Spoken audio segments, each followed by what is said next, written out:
देखती हूँ जाके सास बहू कैसी बनती है। भूख लगी हुई थी हमें बहुत। थोड़ा सा खा ले फिर दवाई खा लियो। भाभी सोफे पे बैठ के खा रही हो क्या? डाइनिंग टेबल पे बैठ जाती। जैसे आप कपड़े पहन के रहती है वैसे ही मेरी माँ को बना के रखा हुआ है। ये कौन से बिना बताए आ गई?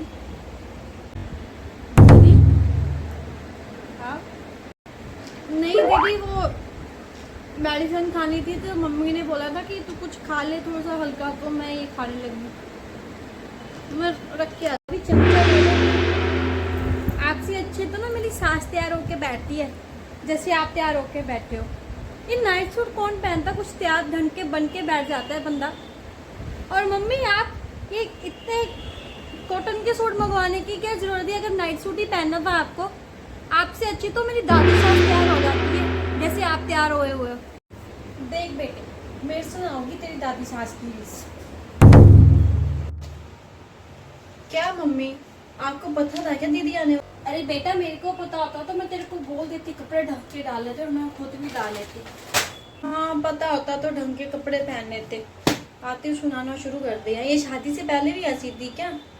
नहीं, शादी से पहले नहीं ऐसी थी, शादी के बाद ही हुई है ऐसी, पहले नहीं थी। जब जिसका ससुराल है ना वैसे वैसे हो गई है। आते ही सुनाना शुरू कर देती है, तभी दीदी कभी मेरी बहन नहीं बन पाई। माँ और भाभी को सुनाना शुरू कर दिया आते। दीदी हमें पता होता आपने आना तो हम कुछ ढंग के कपड़े पहन के बैठते, नाइट सूट में नहीं बैठते। और जैसे आपने पिछली बार बता दिया था कि आप आ रही और हमने ढंग के कपड़े पहन लेते, आज भी वैसे ही पहन लेते। वैसे भी इतनी गर्मी में घर पे कौन ही इतने भारी सूट पहन के बैठता है? क्या पिछली बार तैयार होने का मतलब बोल रही हो आप? हाँ, इसलिए तैयार होके बैठे थे पिछली बार क्योंकि हमें पता था तू आ रही है, और इसलिए हमने अच्छे ढंग के कपड़े पहन लेते क्योंकि पता है तू आएगी और चट चट करेगी कपड़ों को लेके। अरे तेरे ससुराल में नौकर चाकर लगे हैं, या मैं तो मेरी बहू को ही काम करना है और तू चढ़ करना भाभी को सुनाना शुरू कर देती है और मेरे को सुनाना शुरू कर देती है। हमारे थोड़ी यहाँ पे नौकर चाकर है।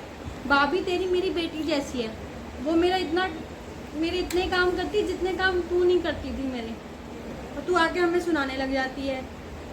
सॉरी भाभी और मम्मी।